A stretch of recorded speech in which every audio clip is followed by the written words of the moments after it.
by the Climate Variability and Predictability Program of NOAA's Climate Program Office.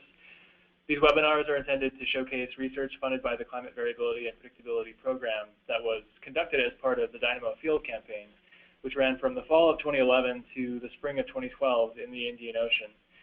This field campaign, consisting of in situ observations from moorings, aircraft, land, and shipboard sensors, is part of a larger research program involving data analysis, modeling, and forecast improvement components that are ongoing today. The overarching goal of DYNAMO is to develop a better understanding of the Madden-Julian Oscillation because it's an important influence on the global climate system, especially on a seasonal to interannual scale. Advances in our understanding of the MJO can improve prediction skill in climate and weather models, allowing them to provide better forecasts and projections in the future. In pursuit of this goal, DYNAMO tried to capture the structure and evolution of cloud populations, air-sea interactions, and larger-scale environmental interactions related to the MJO. This series of presentations will share the latest results from these projects and will allow the PIs to discuss the importance of their work, outcomes, and lessons learned to date with a broader scientific community. As you listen to the presentations, if you have a question you'd like to ask the presenter, please type it in the question box, which is on the control panel for GoToWebinar, probably on the right side of your screen for most of you. You can enter these questions at any time, and we'll address them at the end of the presentations. Please include your name and who you are addressing the question to, if applicable. And we do this because the number of people listening to the presentation, your lines will be muted, so I'll read the question aloud when you send it to us.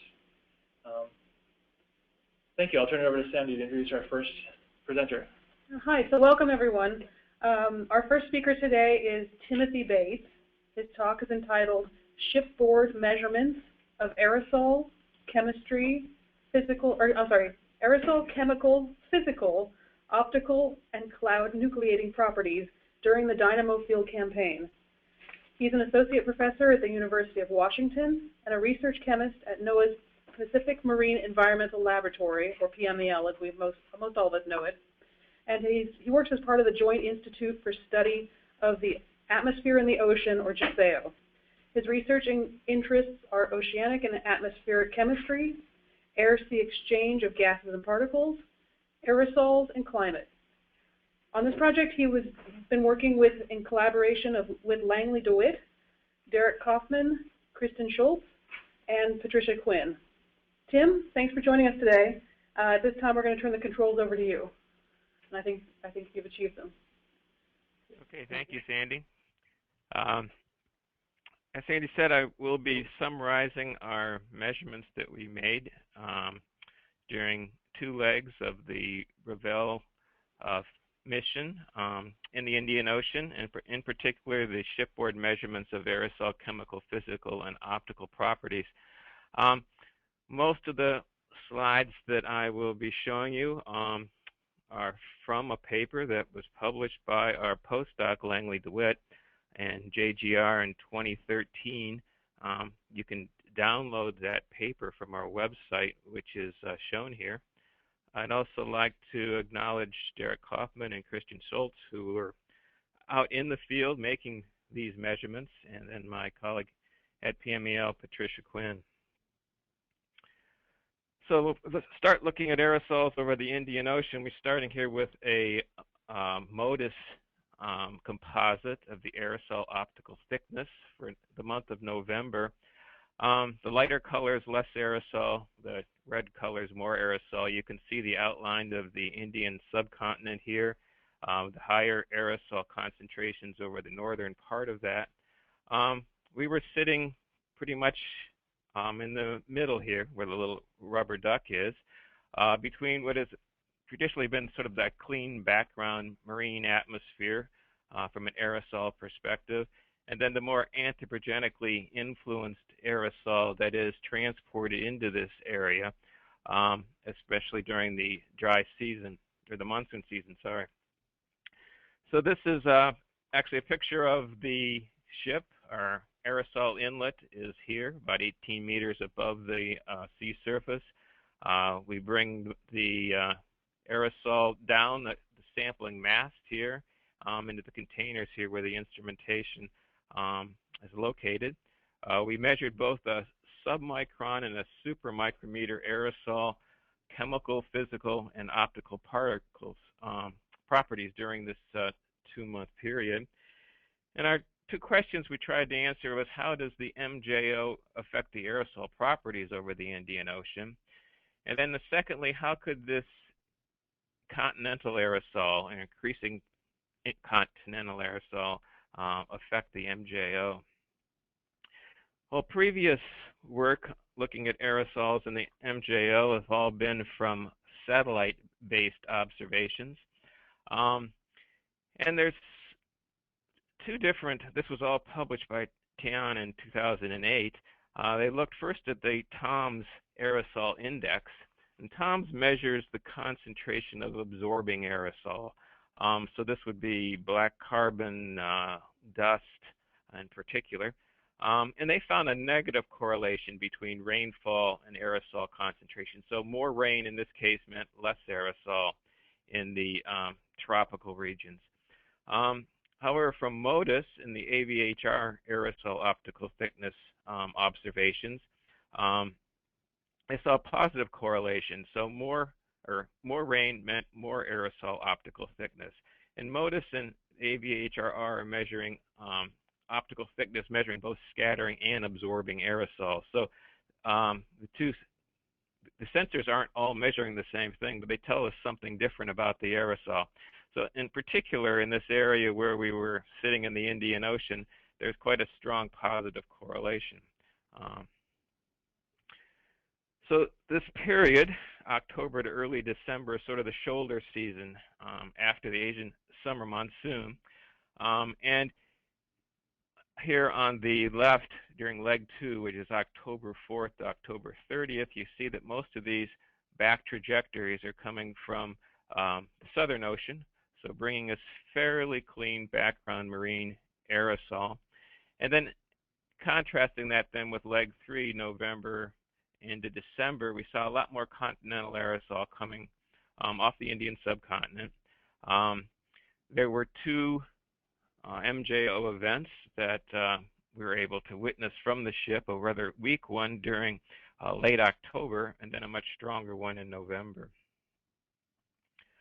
This is the aerosol submicron concentration during these 2 legs, leg 2 on the upper panel and leg 3 on the lower panel. These are aerosol concentrations in micrograms per cubic meter. So during this first leg, you'll see that most of the aerosols, the red here, are sulfate, and it's a fairly acidic aerosol.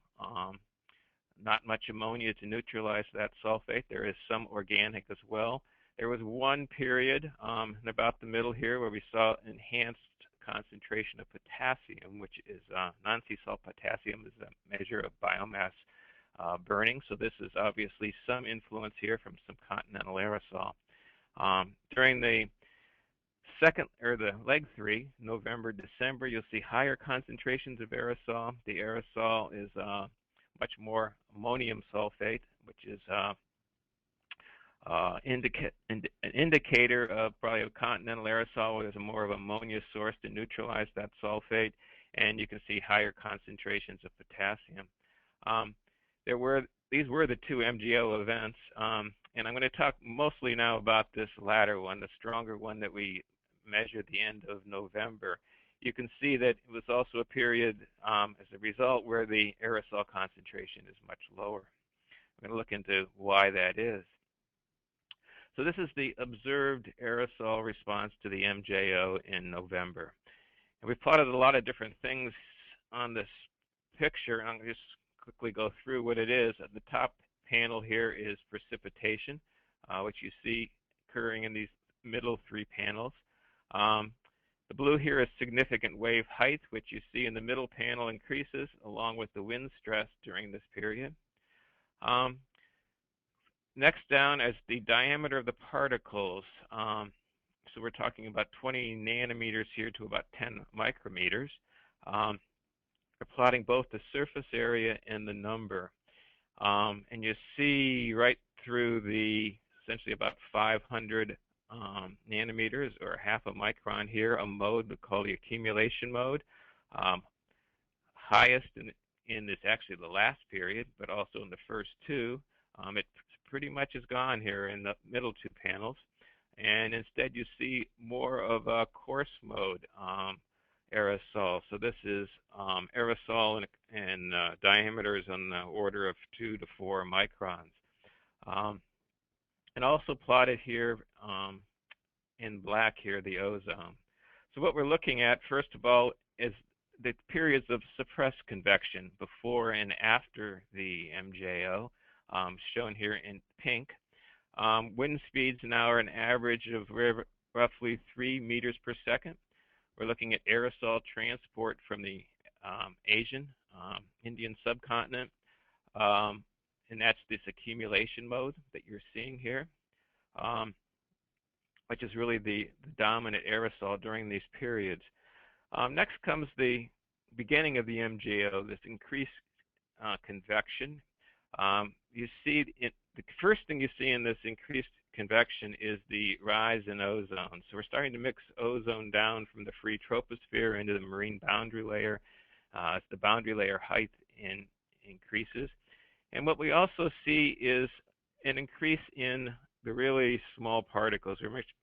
We're mixing smaller particles down from the free troposphere, and you see that in the aerosol number distribution here.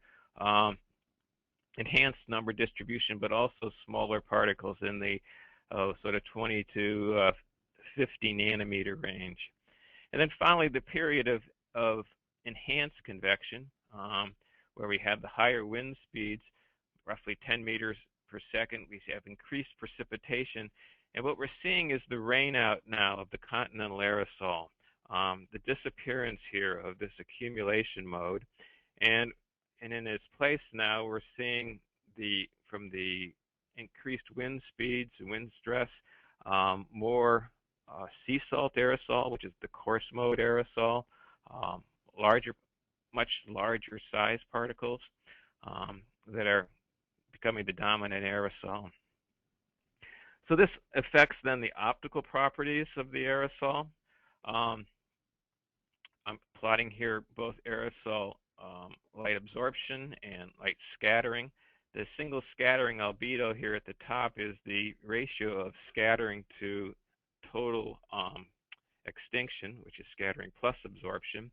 And you see this period of enhanced convection, you have very low absorption because we've rained out the, for the most part, black carbon, also dust or biomass burning. And you'll see still an increase though in scattering because all of the sea salt particles with their higher surface area is increasing the aerosol light scattering.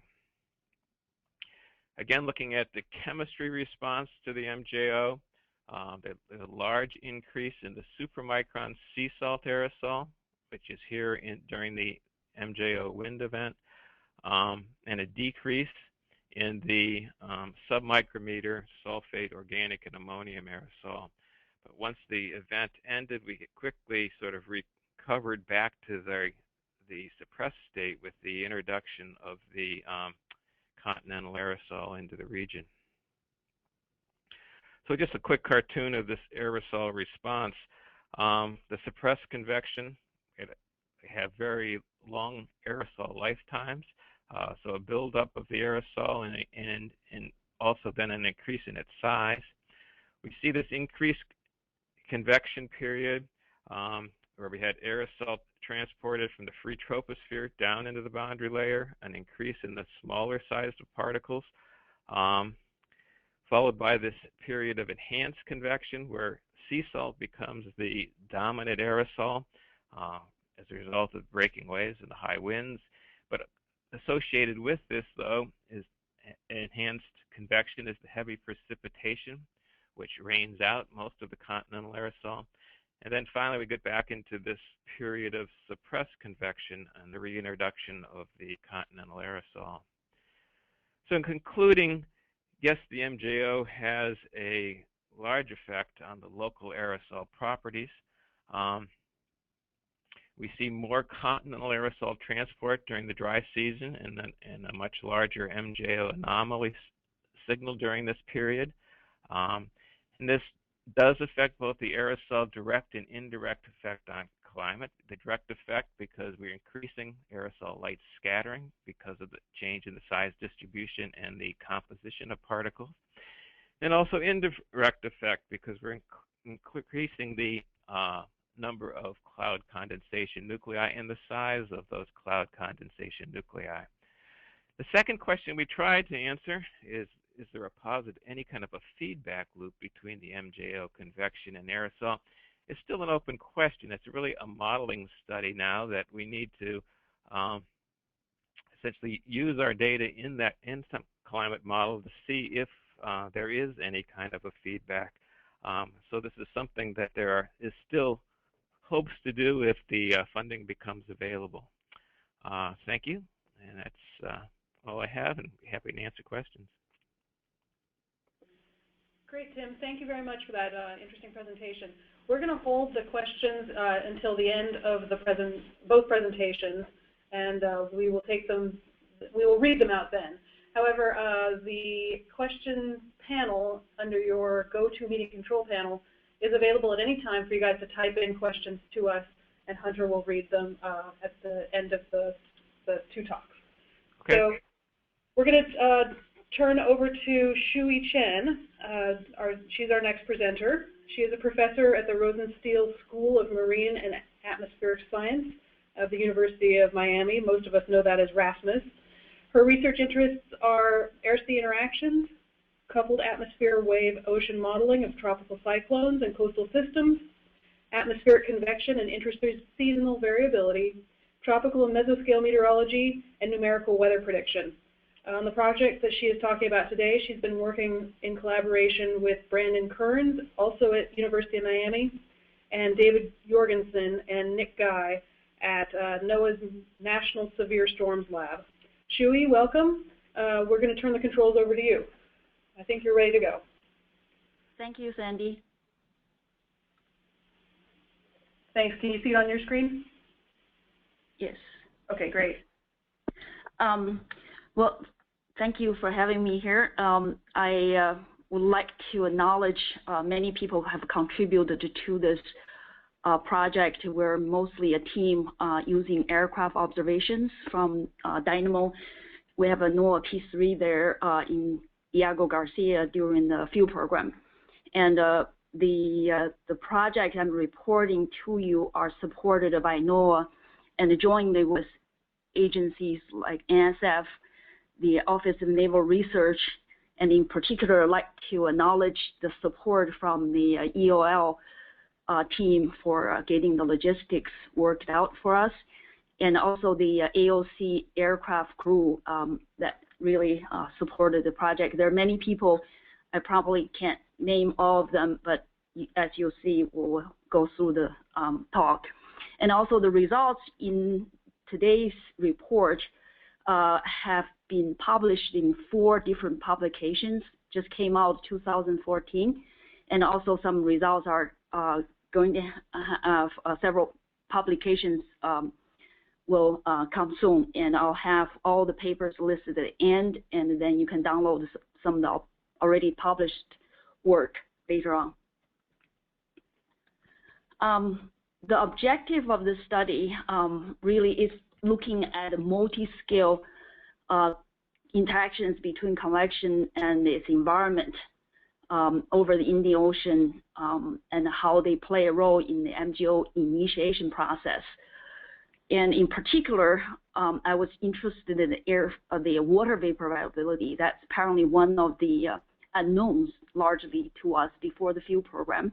And also P3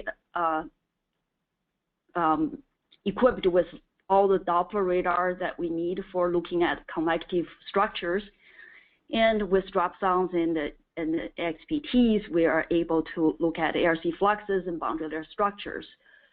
The data I'll be using in this presentation is aircraft drop zone XPTs and the flight level data. As you will see, there's a lot of aircraft data. And plus some microphysics that been just look at it from the group at NSSL, and at the end I'll be talking a little bit about that.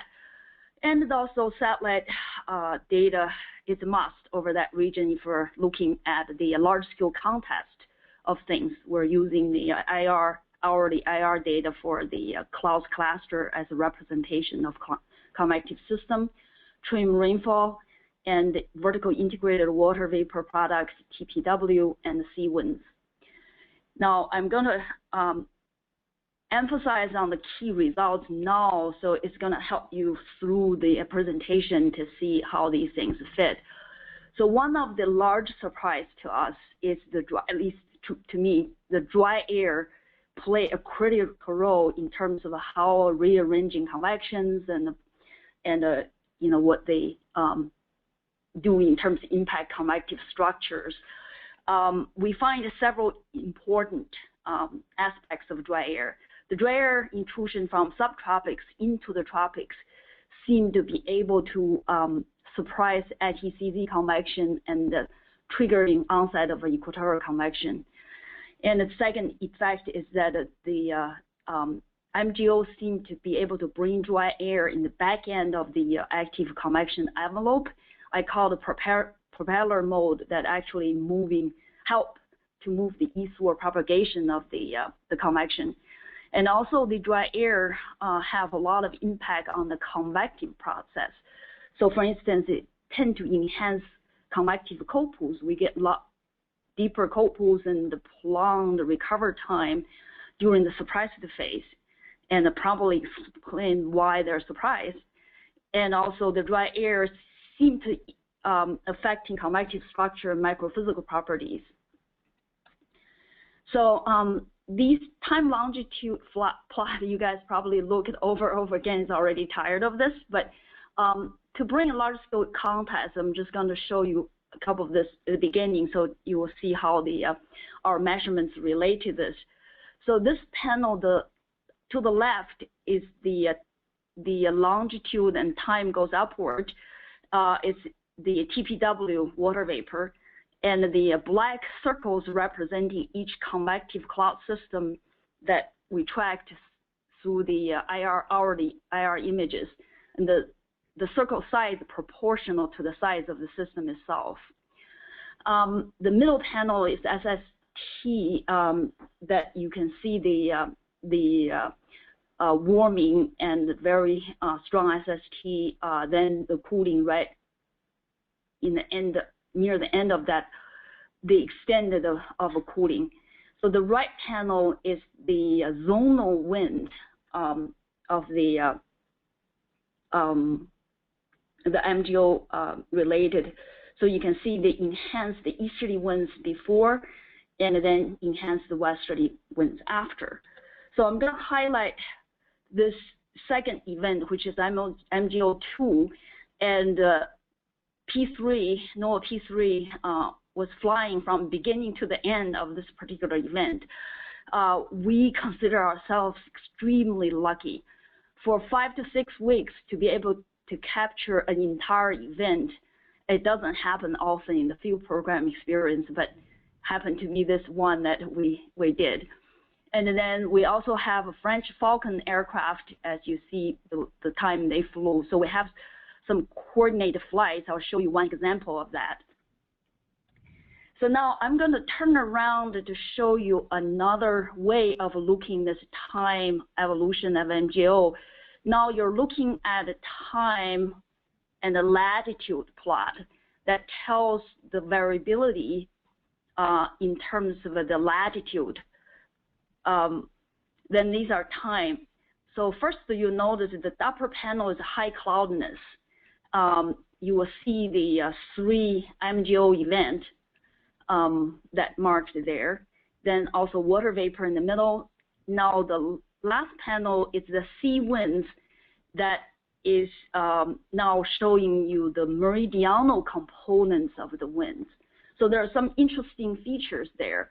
If you look at the top, I marked where you tend to have, when you have a suppressed convection in the equatorial region, where we call the suppressed phase of MGO, you tend to have ITCZ on both sides, or sometimes just one side.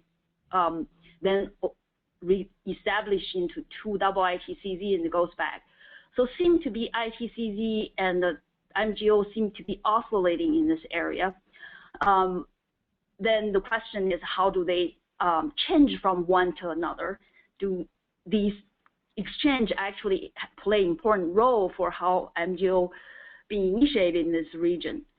So I'm highlighting some interesting synoptic scale phenomena. If you look at the zonal winds on the lower bottom, that I highlight some of the sort of a synoptic intrusions seem to be periodically go into tropics. And these airs seem coming from subtropics tend to be drier if you look at the middle panel, and especially right before the onset of the MGO events. Each event, you seem to have this periodically intrusion from the mid-latitude.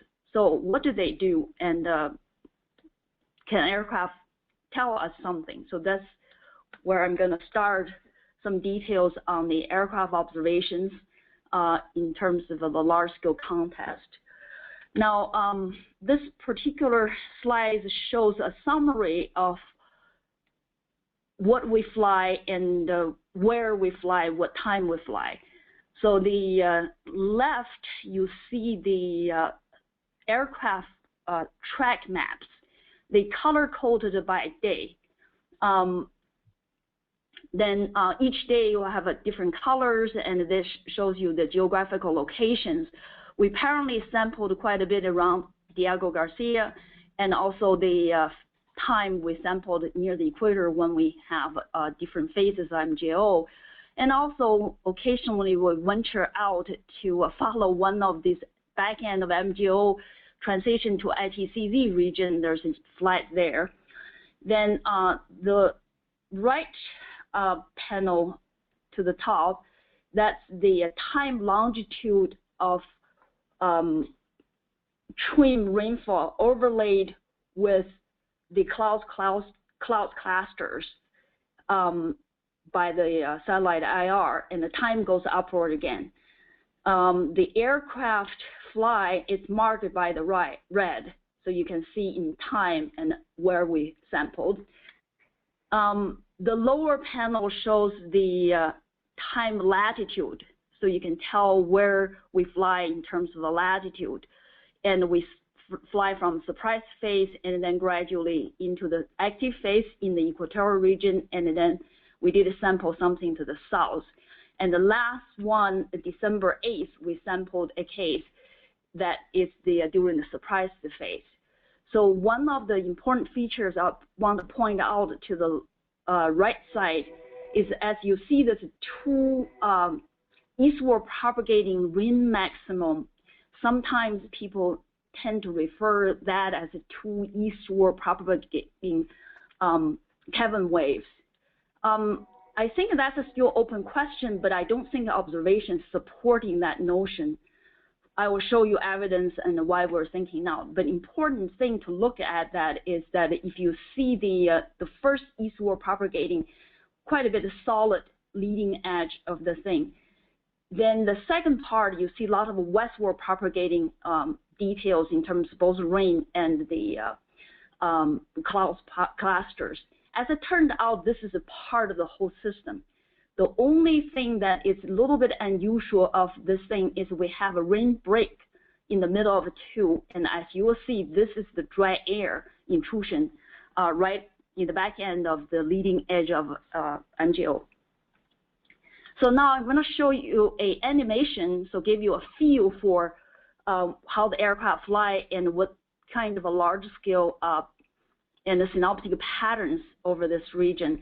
So the colors are the TPW, and then the gray scale is the cloud clusters that we track on satellite using the IR data.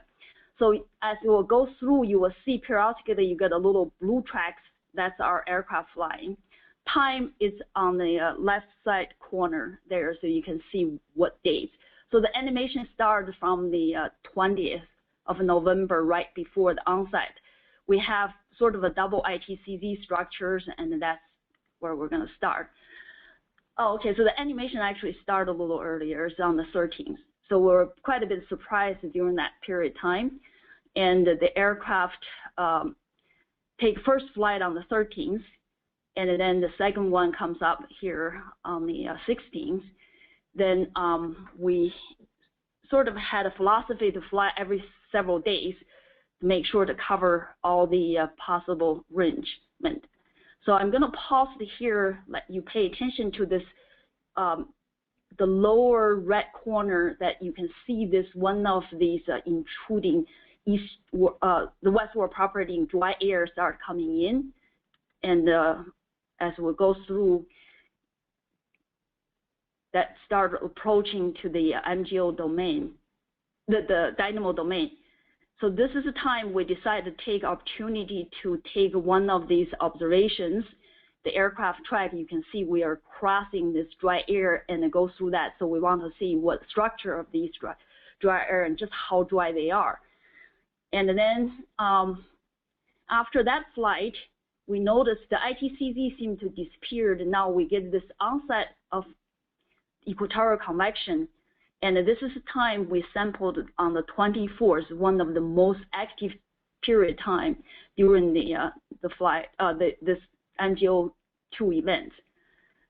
So after that, as you will see, the MGO leading edge over there, and then now this is one of the event MGO spin-up tropical cyclone. This is, I believe, TC5 that continue to propagate, and the leading edge of MGO is here. You can see the dry air start coming in the back. And then we continue to fly the back side of MGO. So now the interesting thing I want you to pay attention to here is this component that is drifting westward, not the eastward propagating. You can see that part and this part both continue to go. Now, this is one of the largest blow up we had during the dynamo observation period time. This is happening, one of this westward propagating system on the November 28th. So now we're pretty much in this back end. We still continue to have a westward drifting phenomena, and the P3 follows through that sampled one system in the ITCZ region. So that's pretty much the flight, and we have a couple more flights. I'm not going to go through all, but I'm going to go through some of the aircraft observation in terms of exactly what we observe and why they're significant. So this is the day on the 22nd. We have a dry air intrusion. The aircraft flies through, if you follow the magenta, is the one that flies through this region. And the lower panel now shows you the drop zone cross-section through this. This is the relative humidity. The relative humidity coming in on the drop zones shows in single digit. So on the airplane, we thought that something was really wrong because usually this thing doesn't happen in the tropics. Remember, this is 5 degrees south. And then we ran into a wall right after that. There was extremely wet environment there. So this, you can see the drop zone sort of showed us this transition period, that 4 corners on the top, the 2 corners in again, and the ship measurements, it's showing you moist environment. The other 2 is the Garcia sounds and also the sound from Moray, extremely dry. So what we didn't know is how strong of the gradients are. So what does this dry air does? Now we have a publication already out on the monthly weather review, pretty much summarize the dry air role in terms of a MGO initiation process. So what happens if you look at the middle panel first? The left panel is one that kind of represents what's happening in the real observation. Then we have sketches. So before MGO initiation, you tend to have this double ITCZ convection location. Then dry air started intruding into this region, so the effect is shut down one of the ITCZ. So that's allowed, because when you have 2 ITCZs, you have a substance in the equatorial region. Equatorial region tend to be drier. So now once we have that onset part shut down one of the ITCZ, the convection seemed to be able to move toward equator very quickly. And then that leads to this initiation process. And then in the back end, as you recall, this raspy look gyres in the back seem to be able to bring the very dry air from subtropical into the region. This is when you see this rim breaks. And this continue on to as the leading edge MGO moving off, you have this westward propagating phenomenon, and also you have a dry air in the back. So that's a summary of the left. If you see the left panel shows you the leading edge and rim breaks, then you have the westward propagating. This whole thing is one, not two separate wave structures, as some have alluded to before. So now, just cartoon version of the whole summary is that we tend to have this double ITCZ dry air in the middle on the top and the dry air in the subtropics. Occasionally, you have this intruding dry air that actually turn off one of the ITCZs. You tend to move convection toward west, toward the equator, so I call that triggering mechanism. And then when that convective event occurs, you tend to have leading edge part of the system, and also you have the back end. This back end dry air from the gyre tend to really pushing forward with the system moving east. So I'm not saying this is the only mechanism, but definitely contribute favor for the eastward propagation of the system. So now, like I said, many of these results we're sampling and things has been summarized in publications. So I'm going to go through a few to look at what's the significance and how we use these observations to evaluate models. For instance, one example is this JGR paper just came out too, and we look at model forecast from ECMWF and GFS. Then we SPAN filtered into a different scales to look at the performance model on the large scale, which is the top right panel, and then synoptic scale and mesoscale. This details are described in the paper. So right now, to this summary, you can just look at this as this sort of RMS error in terms of a ratio to the persistency.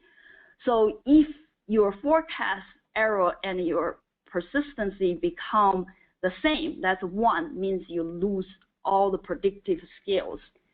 So the red is the GFS, and the black is ECMWF. So the further away from the 1 curve, the better. So clearly, in the mesoscale, they seem to saturating quickly within a day or two. The model doesn't have much predictive scale on the global side, which is understandable. But what's striking is a synoptic scale, which is the type of waves I've shown you. The ECMWF seem to have consistently better scale in terms of go through. This is a lead time, even up to about 10 days, you still have some predictive scale. That seemed to contribute to this large MGO scale, and this top left is the unfiltered one.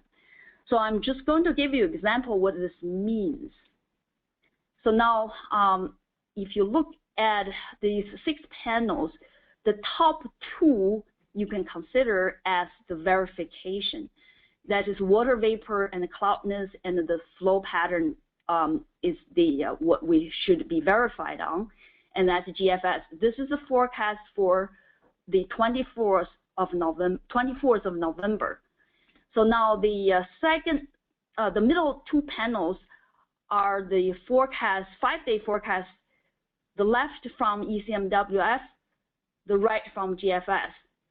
So you can see that they both have some errors, but then at the same time, ECMWF seem to have this synoptic pattern, have the convective system right on the equator, which is what the verification seemed to say. But GFS seemed to have hard time establishing that, and then in fact have a lot of dry air on the equator. And then by 10 days out, if you compare the lower bottom 2 panels, you can clearly see the ECM level of 10 days still had equatorial convection, where GFS has this double ITCZ without the equatorial convection. So that seemed to be repeatable results for the models that producing the right synoptic pattern seemed to help the forecast of MGO initiation. So again, that paper has been summarized, the results have been summarized in the paper. As you recall, there was one event. Now I'm going to sort of go through these several different examples of how we're looking at convective upscaling possibilities, what their impact on the large scale in terms of convective environmental interactions.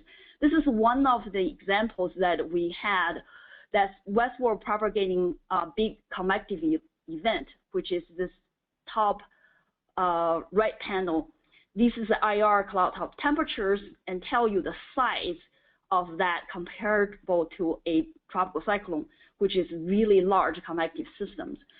So this, again, there's a lot of details described in this paper. The key finding we find is that the MGO sort of providing this gyre-like circulation in the equatorial region propagating westward that tend to provide very strong low-level forcing.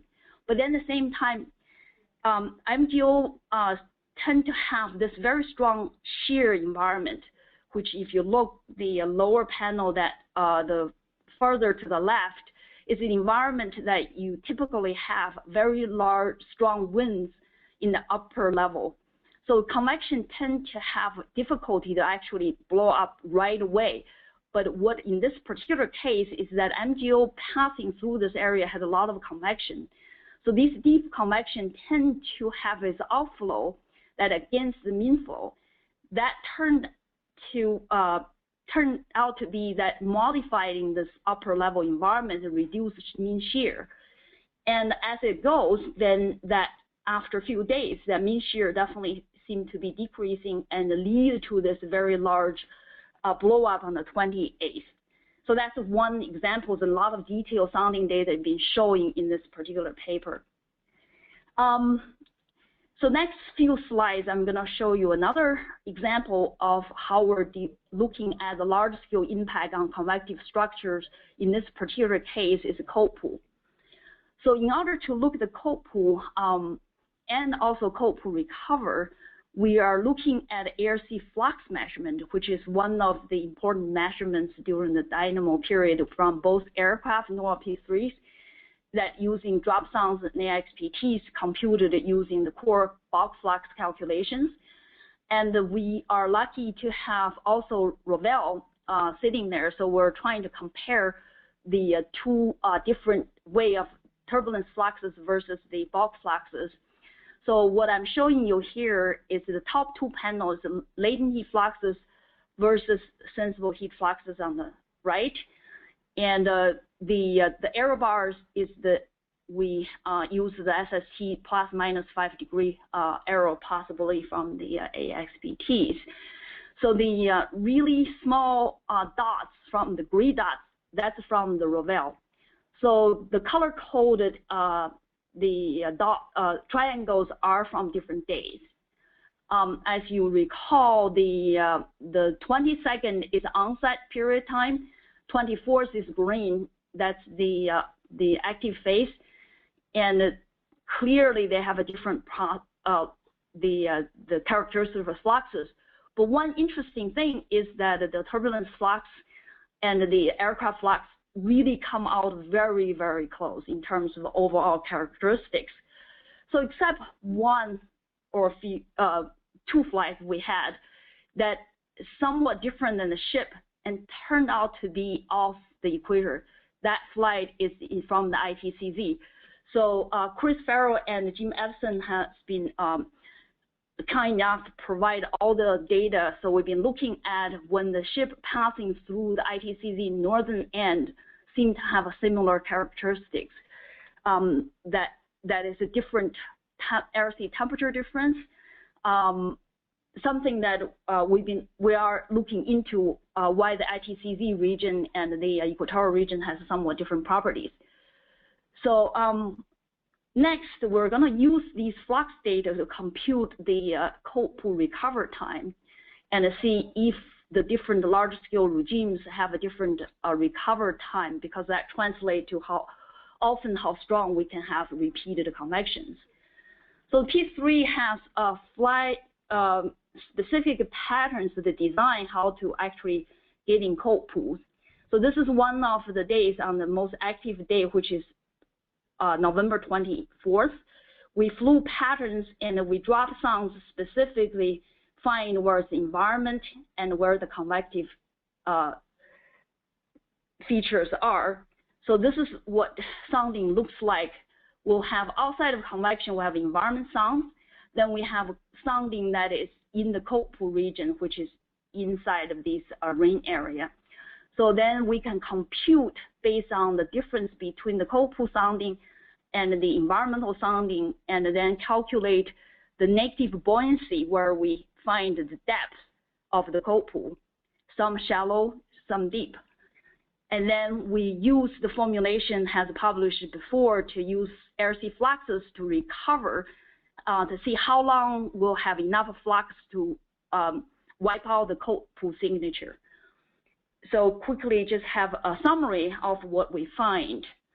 I'm color-coded these different days by transition, which is blue right before the active phase.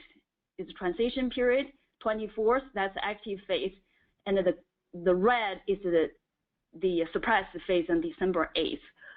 So now the the red two panel up and down is the latent heat flux and the sensible heat flux versus wind speed. As you see, they are very much typical characteristics, increasing wind speed and increasing air-sea fluxes. On the left panel, I'm showing you the, again, wind speed and a recover time. So keep in mind, a recover time is depend on how much flux you have and how strong the cold pool is. So now you can see the stratification of different events. So the green is active phase, strong winds. We have fast recover time of the cold pool, and that is relatively only a few hours. So convective phenomena can continue without much trouble to have the boundary layer recover. And the onset time, which is a little different, this is a time when we still have some air that's dry and so on. So the you have some slow recover and some fast recover. But what's striking is this surprise phase, which is in December. And this particular time, we have a very slow recover time. That happened to be, we have a very dry air intruding in the region. So the dry air tend to be entrained into the clouds systems, and as producing large, strong evacuative cooling, produce a stronger cold pool. So the recover time is very slow, and that's part of this convective and large-scale interaction story, because we have very dry air, very dry level, and the convective system, even though they're strong in terms of convection, as you will see in the next slide, but cold pool recover is much longer and make convective blowout much harder. So now the last part is I'm going to show you some results from Nick Guy and Dave Jorgensen paper just came out on the monthly weather review. Hey, Huey, this is yes. Sandy. I just want to make sure that we have enough time for some questions at the end. So I'm going to give you a 1 to 2 minute warning. Okay. You can wrap up in that time. Okay. The first top ones are horizontal maps of the convective reflectivity. The vertical, which is the lower panel, is the vertical cross sections of Doppler radar reflectivity and the winds. So the important thing is both on-site active, you have very deep convective systems, but the active phase has a lot more stratiform compared to the on-site phase. The surprised phase has some deep convective clouds, but it's much less, and partially due to that, the dry air. Also, we find compared to Togo core that the low-level shear is much weaker in the Indian Ocean compared to Pacific, then again, the fraction of the convective stratiform activity is somewhat different. So to summarize this thing, we look at the top several panels shows the different events again, and the echo top heights. These are statistics. You can see the frequencies.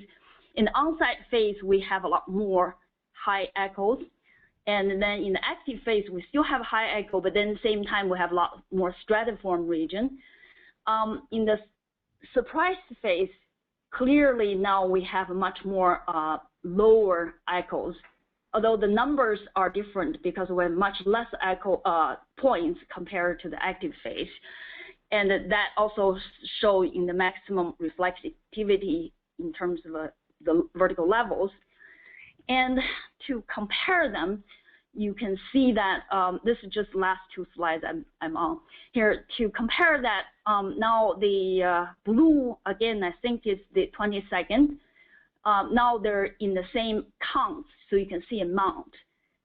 Then the stratiform region increasing in the active phase.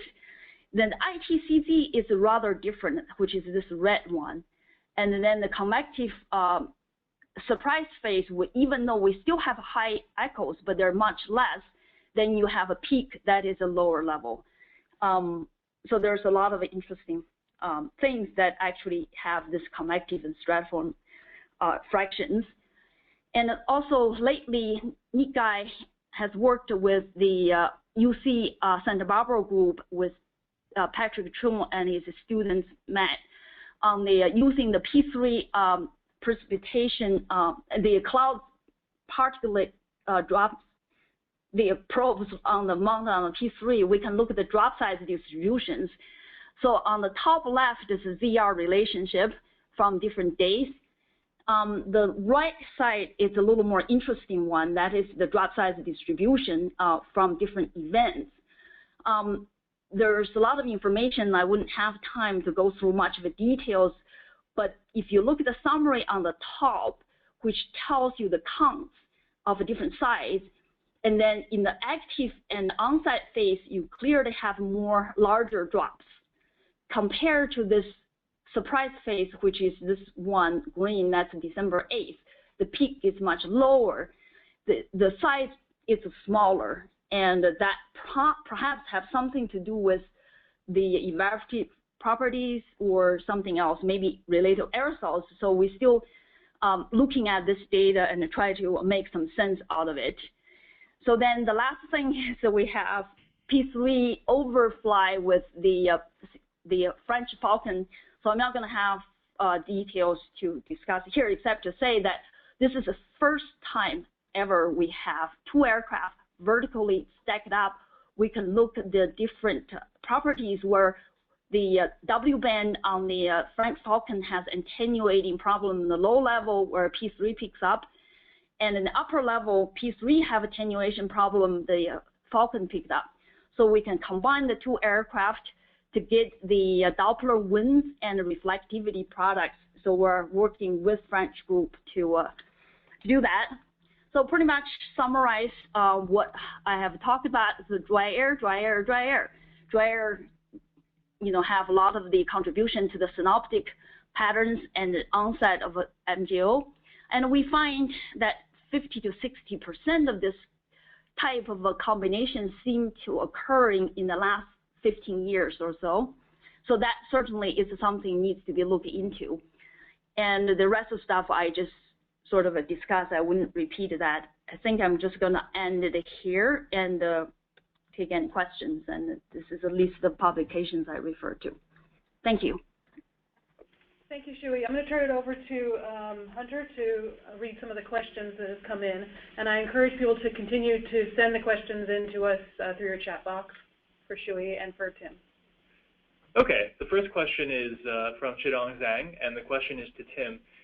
Did you detect any organic aerosol due to biomass burning from the maritime continent? Not that. Oh, we did see enhanced levels of potassium, which is an indicator of biomass burning. So yes, I guess the answer to that is yes.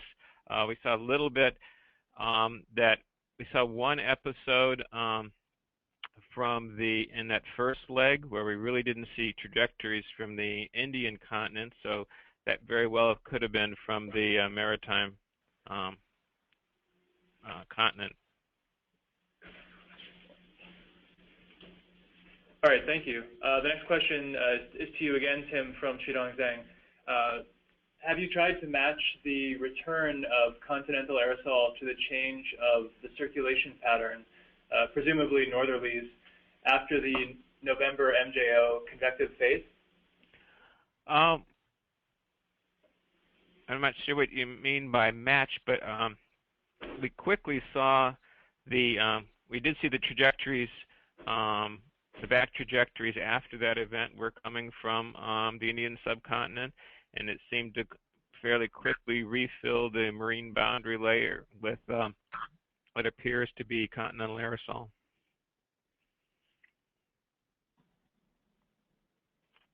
Okay. And the last question, potentially for Shui, is from George Colitis, and it is, do you believe that a propeller-type mechanism is responsible for the eastward propagation of the two Kelvin-like events in mid-November? Okay, first of all, I don't believe we have two Kelvin events. But as I emphasized on the presentation early part, I think we have this leading edge of Kelvin-like, if you will, system. But then at the same time, the second part of that is westward propagating system that is the same event, except the middle part is the dry air that penetrated into the equatorial region. To answer your question, I think there possibly have multiple mechanisms that actually at works for the eastward propagating. Probably there's a large-scale mode and so on. But the propeller mode, which definitely surprised convection to the west side, which is continuous, and this particular thing is very unique to Indian Ocean. I think that has something to do with this eastward movement early on. And certainly it's an important contributor to that. I wouldn't say that's the only mechanism, but it certainly is an important one that contributes toward it, help the eastward propagation of MJO leading edge. Okay, thanks a lot. I think that wraps up the questions that we had, and I don't believe we had any in the room for now, so we're going to close the presentation.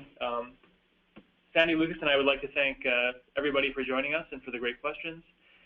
We'd also like to thank the two presenters today for taking the time to share their work with us, and to thank Amrit Segar for his work preparing the presentations and setting up the technology and kind of making everything go smoothly today. Please join us again in 4 weeks on Wednesday, July 23rd at 2 p.m. for the next set of presentations. Wenkui Wang of NOAA's National Centers for Environmental Prediction will be presenting on the application of DYNAMO AMI observations to validate and improve the representation of MJO initiation and propagation in the NCEP CFS version 2. And we'll also have Guang Zhang of Scripps detailing his work on a global model investigation of MJO initiation for DYNAMO. Until then, we hope you have a great day. Thank you.